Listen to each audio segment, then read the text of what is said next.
마가복음 2장 13절에서 17절까지입니다. 제가 봉독해 올리겠습니다. 예수께서 다시 바닷가에 나가심에 큰 무리가 나왔거늘 예수께서 그들을 가르치시니라. 또 지나가시다가 알페오의 아들 레위가 세간에 앉아 있는 것을 보시고 그에게 이르시되 나를 따르라 하시니 일어나 따르니라. 그의 집에 앉아 잡수실 때에 많은 세리와 죄인들이 예수와 그의 제자들과 함께 앉았으니 이는 그러한 사람들이 많이 있어서 예수를 따름이러라. 바리새인의 서기관들이 예수께서 죄인 및 세리들과 함께 잡수시는 것을 보고 그의 제자들에게 이르시되 어찌하여 세리 및 죄인들과 함께 먹는가? 예수께서 들으시고 그들에게 이르시되 건강한 자에게는 의사가 쓸데없고 병든 자에게라야 쓸데있느니라. 나는 의인을 부르러 온 것이 아니요 죄인을 부르러 왔노라 하시니라. 아멘.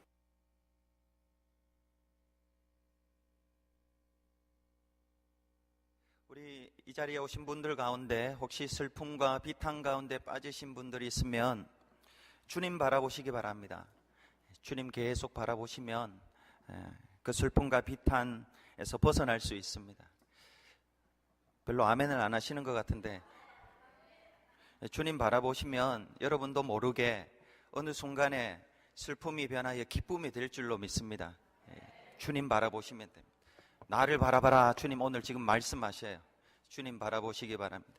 슬픔과 비탄 때문에 주님을 바라보시는 그 기회로 삼을 수 있게 되기를 바랍니다.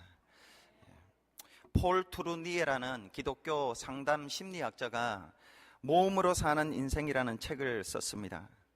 이 책에서 이 저자는 인생의 본능이 모험이라고 했습니다. 왜냐하면 성경의 하나님은 모험의 하나님이시고 그 모험의 하나님의 형상대로 지음받은 사람이 바로 저와 여러분 사람이기 때문입니다. 이 투르니에는 인간이 하는 모험의 종류를 크게 두 가지로 나눕니다. 질적인 모험과 양적인 모험입니다. 사람이 모험을 많이 하는 것 같지만 크게 나누면 그 두 가지로 나눌 수 있다는 것입니다. 질적인 모험이라는 것은 인간의 내면에서 솟아오르는 충동, 인간에게 늘 활력을 주는 절대적인 것을 체험해 보고자 하는 갈망, 질적인 세계를 체험해 보고자 하는 열망, 저자는 이것을 하나님이라고 합니다. 이 하나님을 경험해 보고자 하는 열망, 이것이 바로 질적인 모험입니다. 그런데 이 열망을 이루지 못하기 때문에 사람들은 늘 양적인 모험으로 그 모험을 옮긴다고 하는 것입니다. 예를 들어 어떤 사람에게 특별한 의미를 지닌 선물을 하고 싶습니다. 그래서 친밀감을 나타내고 좀 독특하고 독창적인 것을 찾으려고 했는데 못 찾습니다.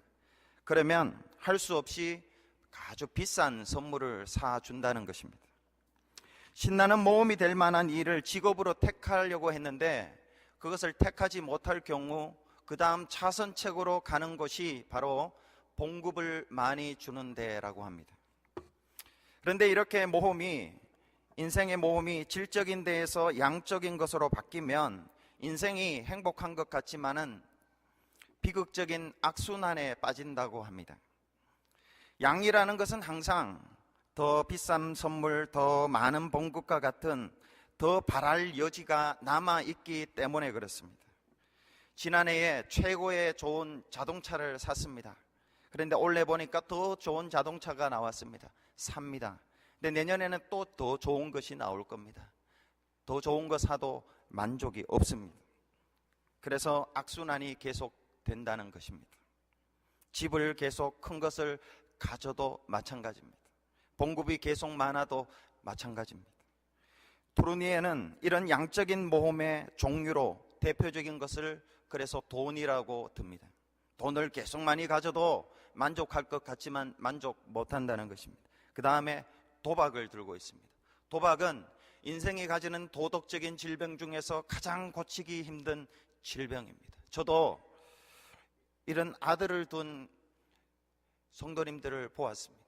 도박 때문에 집에 있는 돈 다 가져가고 가정이 파탄되는 그런 가정을 보았습니다.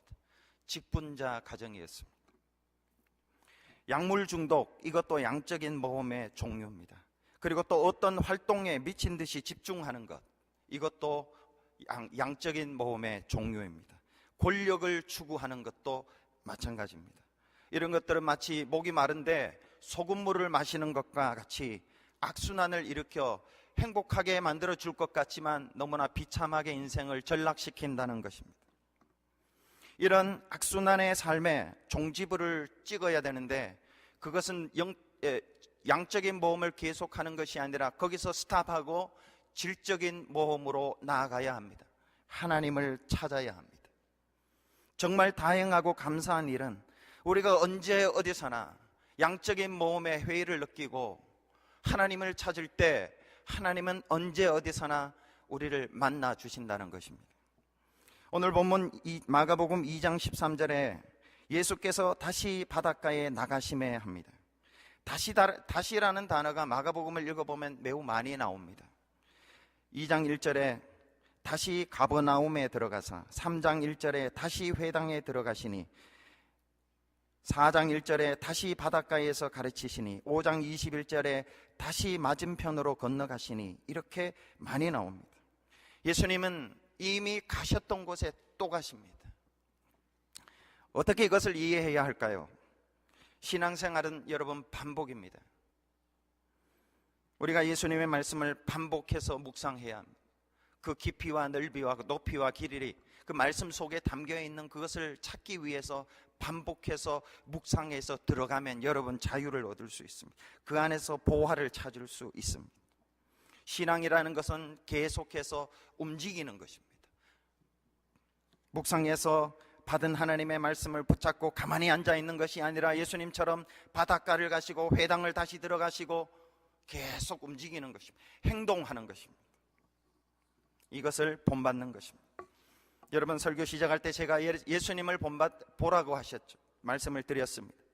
마음에 여러분 어둠과 슬픔이, 비탄과 정말 말할 수 없는 아픔이 있습니까? 그거 자꾸 바라보시면 자꾸 악순환에 빠지게 되어 있습니다. 내 힘으로 절대로 해결이 안 됩니다. 그것을 바라보면 바라볼수록 그 속으로 또 빠져들어갈 수밖에 없습니다. 주님을 바라보십시오. 노뱀을 바라봐야 됩니다. 예수님을 바라봐야 됩니다. 십자가에 달린 예수님을 바라보라고 했습니다. 믿음의 주여 온전케 하시는 예수를 바라보라고 했습니다. 예수님을 바라보면 이해할 수 없을 만큼 예수님이 여러분의 삶을 회복시킵니다. 주님을 바라볼 때 주님의 얼굴빛을 비춰주시고 그 얼굴빛이 내 마음에 채워지면 빛이 오면 어둠이 물러갑니다. 내가 어둠을 물러낼 수 없습니다. 내가 어둠을 쫓아낼 수 없습니다. 주님이 오시면 나가게 되어 있습니다. 그렇게 반복하는 것입니다. 그런데 저는 예수님이 다시 바닷가에 가셨다는 것은 사람을 찾으러 가셨다고 믿습니다. 양적인 모험을 그치고 질적인 모험, 하나님을 찾아 새로운 인생을 시작하고자 하는 사람 있는가, 그거 보러 다시 바닷가에 가셨습니다.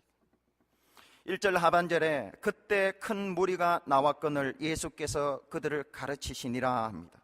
그리고 2절에 연이어서 또 지나가시다가로 이어집니다.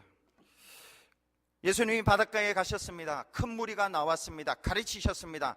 그냥 지나가셨습니다. 예수님이. 여러분, 이것이 무엇을 의미합니까? 예수님은 사람들이 많이 모이는 것에 그렇게 크게 관심이 없습니다. 예수님은 대형 교회에 별로 관심이 없는 것 같습니다. 마찬가지로 우리도 여러분, 우리 교회가 사람 많이 모이는 것 별로 중요치 않습니다. 그냥 가르치시고 지나가십니다. 예수님은 한 영혼에 관심이 있습니다. 마가복음 2장 1절 2절 지난주 설교했습니다. 거기 1절 2절에 이렇게 기록하고 있습니다. 수일 후에 예수께서 다시 가버나움에 들어가시니 집에 계시다는 소문이 들린지라 많은 사람이 모여서 문 앞까지도 들어갈 자리가 없게 되었는데 예수께서 그들에게 도를 말씀하시더니, 예수님이 가버나움에 다시 가셔서 예수님의 집에 계실 때에 많은 사람이 모였습니다. 문 앞까지도 들어설 자리가 없을 만큼 많이 모였습니다. 예수님이 그들에게 도를 가르치셨습니다. 끝입니다. 그리고 한 중풍병자에게 예수님은 많은 시간을 할애하셨습니다. 많은 무리들 같이 그들과 함께 예수님 앞에 갈 수 없어도, 예수님과 멀리 떨어져 있을 수밖에 없어도 인생의 질적인 모험을 이제는 내가 해야 되겠구나, 그러면서 주님만을 간절히 바라는 자는 주님이 아시고 찾아가 주십니다. 그리고 그를 부르십니다. 마가복음 2장 14절 오늘 본문에 이렇게 말씀합니다. 또 지나가시다가 알페오의 아들 레위가 세관에 앉아 있는 것을 보시고 그에게 이르시되 나를 따르라 하시니 일어나 따르니라. 바닷가에서 그 많은 무리들을 향해서 나를 따르라 아무에게도 말씀하지 않으시고 이 알페오의 아들 레위에게 나를 따르라 주님 말씀하십니다. 아니, 했을 수도 있을 것 같습니다. 많은 무리에게 아무도 못 따라들었습니다. 알페오의 아들 레위가 예수님께서 아무런 설명도 없이 나를 따르라 하는데, 여러분 벌떡 일어나서 예수 따르는 거 이상하지 않습니까? 그런데 저는 이 장면이 너무나 감격스럽습니다. 두 갈급함이 만났습니다. 두 갈망이 상봉했습니다. 예수님은 정말 예수님을 필요로 하는 자 지금도 찾고 계십니다. 그를 보자마자 나를 따르라 말씀하시는 분입니다. 레위도 자신의 이 삶의 악순환의 고리를 건져 주실 자를 찾았습니다. 그분의 음성을 들었습니다. 그래서 미련 없이 주님을 따른 거예요. 내가 이렇게 살도록 태어나지 않았는데 나는 레위로 태어났다. 나는 레위는 하나님을 섬기는 자 아닙니까? 세리 마태는 레위로 태어났는데 어쩌다가 이렇게 세리같이 살게 되었는지 어느 순간에 자신을 돌아보니까 이게 너무 안 되는 거예요. 너무 양적인 모험으로 가는 거예요. 목마른 인생이 해결할 길이 없습니다. 이 악순환의 고리를 이제는 끊고 싶은데 내게는 방법이 없는 거예요. 주님은 오늘 그런 사람을 찾고 만나 주십니다. 폴 트루니에도 그 책에 보면 하나님이 새로운 시작을 주실 것을 간절히 기다리는 사람에게는 성공이란 언제나 가능한 사건이다 이렇게 이야기합니다. 여러분, 오늘 누가 하나님과 조우하시겠습니까? 여러분, 오늘 누가 하나님과 상봉하겠습니까? 아니면 바닷가의 무리로 예수님이 그냥 지나가시는 그냥 잊혀지는 존재, 그거 별로 중요하지 않습니다. 예수님은 그냥 한 줄로 딱 기록하고 무슨 설교를 했는지도 기록해 두지 않습니다. 그냥 도를 가르치시더라, 그냥 가르치셨다, 끝. 그런 사람들 중에 한 명이 되시겠습니까? 아니면 세리 마태와 같은 주님을 만나는 사람이 되겠습니까? 하나님은 지금도 사실은 찾으셔요. 하나님은 온 땅을 두루 감찰하사 전심으로 자기를 향하는 자, 전심으로 하나님을 찾는 자에게 능력을 베풀어 주신다 했습니다.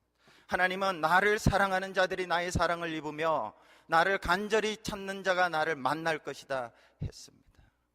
하나님은 지금도 하나님만이 내 해결책입니다 하고 신령과 진정으로 예배하는 자를 찾으십니다. 하나님은 오늘도 그런 하나님을 시고 그런 분을 만나 주십니다. 박근혜 대통령께서 대통령 되기 전에 절망은 나를 단련시키고 희망은 나를 움직인다라는 책을 썼습니다. 이 책은 청와대에서 고 박정희 대통령, 유경수 여사와 함께 어릴 때 살았던 추억들, 그리고 대통령 되기 전까지의 이런저런 그 두 분이 돌아가시고 난 뒤에 너무나 한 인간으로서, 삼남매의 장녀로서 너무나 견디기 힘든 그 시련을 다 겪은 이야기들, 그리고 대통령이 되기 전까지의 이런저런 인간적이고 정치적인 행보에 대해서 기록한 책입니다. 제목과 같이 절망을 통해서 정금같이 단련되고 희망을 가지고 장애물을 다 뛰어넘어서 앞을 향해 움직여 나간 자서전입니다. 그런데 이 책의 프롤로그는 두 번째 삶을 시작하며라는 제목으로 시작이 됩니다. 박근혜 대통령은 이 프롤로그에서 2006년 5월 20일은 자신이 다시 태어난 날이라고 고백합니다. 5월 31일 5.3일 지방선거를 열흘 앞두고 신촌 사거리에서 서울시장 후보 지원 유세를 하던 중에 피습을 당했습니다. 여러분 TV를 통해서 보신 분들도 있을 것입니다. 그때의 상황을 그 책에 이렇게 기록하고 있습니다. 당시 나를 치료했던 의사 선생님들은 내가 지금 이렇게 활동하는 것이 기적에 가까운 일이라고 이야기하곤 한다. 상처가 11cm나 되고 깊이까지 깊었는데도 정말 아슬아슬하게 안면신경을 피해 갔다는 것이다. 칼이 내려가면서 휘어졌기에 망정이지 직선으로 쭉 뻗었다면 신경을 파괴해서 평생 눈도 못 감고 입도 못 다문 채 지내야 했을 것이라며 불행 중 다행이라고 위로를 건넸다. 더욱이 상처가 경동맥 바로 앞에서 멈췄는데 5mm만 더 깊었더라도 3분 안에 즉사할 수 있는 치명상을 입었을 것이란다. 나에게 일어난 기적은 그뿐이 아니다. 피습을 당한 곳이 병원과 가까웠다는 점과 마침 그 병원에 수술실이 있었다는 점, 그리고 더군다나 이 수술에 관한한 국내 최고라고 하는 탁관철 박사께서 지방에 내려가던 중 아슬아슬하게 돌아와서 수술을 집도할 수 있었던 점은 그야말로 천운이라고 밖에 말할 수 없는 기적이었다. 이어서 박 대통령은 이렇게 고백합니다. 피습 사건을 겪은 뒤 이제부터 남은 인생은 하늘이 내게 주신 덤이라고 생각했다. 아직 나에게 할 일이 남았기에 걷어갈 수 있었던 생명을 남겨둔 것이라고 생각하면 더 잃을 것도 더 욕심낼 것도 없다는 마음이 절로 든다. 아슬아슬하게 위험에서 건진받은 것은 알고 보고 진짜로 우리가 그런 사람 아닌가 이런 생각이 듭니다. 저와 여러분이 정말로 아슬아슬하게 위험에서 건진받은 것이 이 박 대통령뿐만이 아니라 저와 여러분도 그런 종류의 사람이 아닌가 합니다. 우리가 지금 사는 것도 덤으로 사는 것이고 하나님께서 하실 일이 있기 때문에 살게 하시는 것입니다. 그래서 마지막 단어 말이 참 마음에 와닿습니다. 더 잃을 것도 없고 더 욕심낼 것도 없는 인생. 이것이 두 번 태어난 사람의 인생의 태도입니다. 예수님을 통해 양적인 모험에서 질적인 모험으로 도약에 성공한 레위의 인생, 도대체 어떤 모습으로 변했을까요? 15절은 이렇게 기록하고 있습니다. 그의 집에 앉아 잡수실 때에 많은 세리와 죄인들이 예수와 그의 제자들과 함께 앉았으니 이는 그러한 사람들이 많이 있어서 예수를 따름이러라. 이 본문에 보면 세리 레위가 예수님의 부르심을 받고 따르고 두 가지로 변한 인생의 모습이 나타납니다. 첫째는 과거 죄와의 송별식을 하고 있습니다. 설교 준비하는데 갑자기 이 부분에서 교도소에서 출소하는 사람들이, 밖에서 기다리는 사람들이 그 출소하는 사람들에게 두부를 먹이는 장면이 떠올랐습니다. 여러분, 왜 밖에 있는 분들이 교도소에서 나오는 사람들에게 두부를 먹일까요? 두부 사오라고 텍스트 보내서 그랬을까요? 좀 웃어야 되는데 그것이 아니고 제가 찾아보니까요, 이거예요. 교도소에서 영양이 없기 때문에 영양을 보충하기 위해서 그렇고, 또 하나는 두부가 안과 밖이 하얗기 때문에 이제는 더 이상 교도소 들어가지 말고 안과 밖이 하얘졌기 때문에 새로운 인생 살으라는 의미로 그렇게 준다고 합니다. 15절에 보면 그의 집에서 잡수실 때에 합니다. 먹습니다. 음식을 먹고 있습니다. 예수님 초청하고 예수님의 제자들을 초청하고 많은 세리와 죄인들을 초청해서 식탁 교제를 나누고 있습니다. 레위 자신이 예수님 모시고 많은 사람 앞에서 나는 과거의 내가 아닙니다. 이제는 나는 과거에 양적 모험을 하던 사람이 아닙니다. 이제는 예수님을 따르는 사람입니다 하고 그 앞에서 과거와 송별식을 하는 것입니다. 열왕기상 19장에 보면 엘리야가 엘리사를 후계자로 부르는 장면이 나옵니다.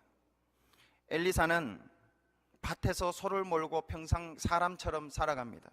이때 엘리야가 옷을 던지면서 나를 따르라고 후계자로 삼습니다. 엘리사는 이때 한 일이 자기가 사용하던 소를 잡아서 그리고 그 소의 기구를 다 불살라 버립니다. 이제는 뒤로 못 돌아갑니다. 소도 없고 소의 기구도 없이 그 소의 기구를 장작 땔감 삼아서 소를 잡아서 많은 사람에게 먹입니다. 그리고 엘리야를 따릅니다. 과거와 송별식입니다. 여러분, 오늘 우리가 예배 마치고 식사를 할 것입니다. 이 식사가 저와 여러분에게 과거와의 송별식이 되기를 바랍니다. 특별히 오늘 식사 대접하시는 분이 누구시죠? 이원영 장로님 맞습니까? 과거와 송별하시기 바랍니다. 저와 여러분이 누군가를 초청해서 식사할 때 이제는 그 밥이 과거로 돌아가는 밥이 아니라 과거를 앞으로도 계속 융숭케 하는 양적인 모험의 밥이 아니라 이제는 예수님만 따라가기로 하는 그러한 질적인 모험을 위한 양식 되게 하시기를 바랍니다. 둘째는 이 레위가 자신의 주인 자리를 예수님께 내어드립니다. 이 말은 다시 말해서 영적인 전쟁에 돌입했다는 것입니다. 자신과의 싸움에 들어갑니다. 예수님을 따른다는 것은 몸의 죄를 그치는 것을 넘어서서 내 안에 있는 자아를 죽이고 예수님을 주인 삼고 그분을 따라가는 것입니다. 여러분, 죄를 그치는 것과 자아를 죽이는 것은 다른 것입니다.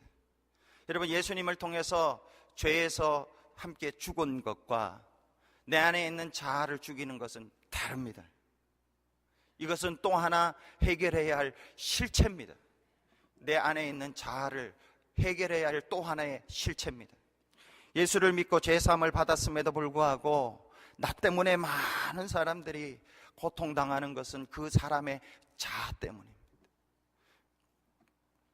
한 번은 런던 타임즈가 어떤 저명한 작가들에게 이 세상에 무엇이 문제인가라고 물었다고 합니다. 그리고 거기에 대한 에세이를 하나 쓰라고 했다고 합니다. 그 중에 한 사람이 아주 유명한 영국의 체스터턴이라는 작가가 아주 간단하게 에세이 쓰라고 했는데 이렇게 그냥 한 줄로 그냥 답을 했다고 합니다. 그것은 이 세상의 문제가 뭐냐? 바로 나입니다. I am. 나를 해결해야지 예수를 바로 따라갈 수 있다. 여러분, 이것은 싸움해야 합니다. 싸움의 대상입니다. 그 싸움의 대상이 남이 아닙니다. 와이프가 아니고 허즈밴드가 아니고 교인이 아닙니다. 여러분의 1차적인 싸움의 대상은 바로 여러분 자신입니다. 여러분 안에 있는 자아입니다. 그 자아를 부인하고, 자아는 개발해서 인생이 질적 모험으로 가는 게 아닙니다. 자아는 내가 어떻게 좋게 만들어서 질적인 인생으로 변화되는 게 아닙니다. 자아는 죽여야 됩니다. 예수 그리스도와 함께 날마다 십자가에 죽어야 됩니다. 2013년에 3월에 피겨 선수 김연아가 세계 선수권 대회에서 또 우승했습니다. 세계 1인자임을 다시 그때 확인했습니다.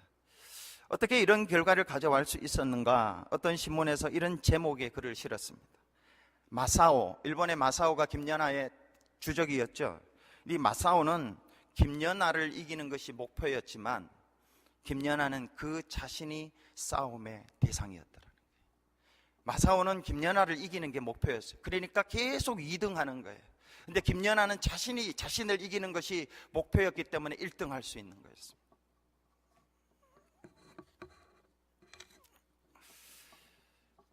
죄도 죽이고 자도 죽어야 됩니다. 그래야 여러분 새로운 질적인 인생으로 도약할 수 있습니다. 우리 교회가 죄도 없이고 자도 없어져요.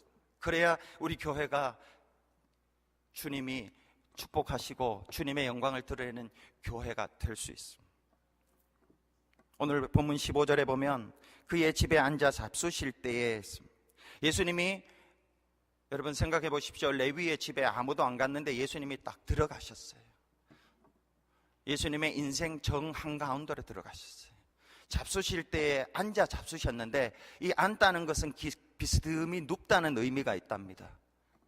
예수님이 레위의 인생에 가장 깊숙한 데에서 좌정하신 거예요. 그뿐만이 아니라 이 예수님과 함께 예수님의 제자들도 레위의 인생 속에 깊이 들어갔습니다. 그리고 세리와 또 죄인들도 예수님의 인생, 그 레위의 인생 속에 깊이 들어갔습니다. 그리고 유일하게 서 있는 사람은 레위였습니다. 이전까지는 레위가 앉아 있었는데 예수님도 서 계셨고 많은 사람들이 서 있었는데 이제는 레위가 서 있고 많은 사람들이 자신의 인생 속에 앉아 있습니다. 주인이 바뀌었습니다.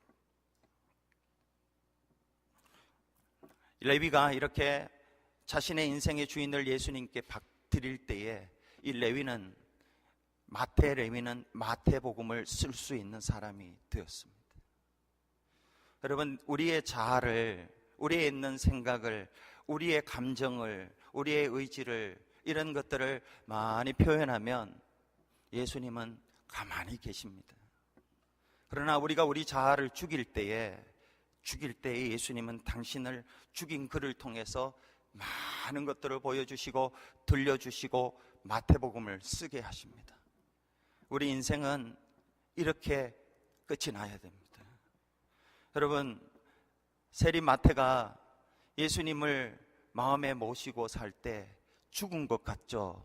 근데 지금도 우리에게 기억되지 않습니까? 예수님을 모신 인생은 영원합니다. 그런데 예수님을 밖에 세워두고 자기 혼자 있는 인생은 많은 무리들이 바닷가에서 예수님이 그냥 스쳐가는 그냥 무리 중에 한 명으로 끝이 납니다. 예수님을 내 인생에 모시고, 이게 전쟁입니다. 죽일 때에, 내가 표현을 하지 않고 나를 죽일 때에 예수님이 나를 통해서 정말 많은 것들이 드러나게 하십니다. 말씀을 마치겠습니다. 여러분, 예수님은 오늘도 이 자리에 계십니다. 이 자리에 계시는데 그냥 지나가실 수 있습니다. 누구를 만나시는가?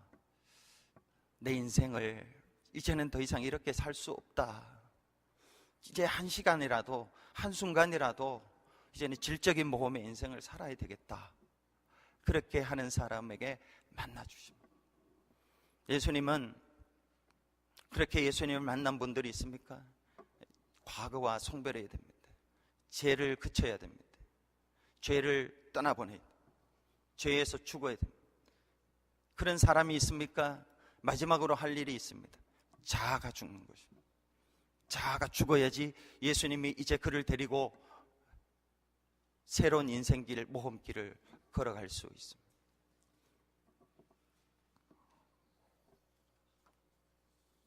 기도하겠습니다. 하나님, 주신 말씀 온전히 전했습니다. 주님, 이제 성령님 역사해 주십시오. 성령님이 역사해 주십시오. 겸손하게 주님, 오늘 이 자리가 이제는 양적인 모험을 그치고 질적인 모험으로 도약하는 인생 되고 싶습니다. 주님, 모두 우리 가운데 그런 간절함과 갈급함이 있어서 누군가가 오늘 예수님 꼭 만나고, 또 그런 분들이 있으면 과거와 송별회를 나누며 이제는 내가 내 안에 있는 자아를 죽임으로 예수님이 내 인생의 주인이 되어서 이 시대에 마태복음을 써나가는 복된 인생 되도록 하나님 도와주십시오. 예수님 이름으로 기도드립니다. 아멘.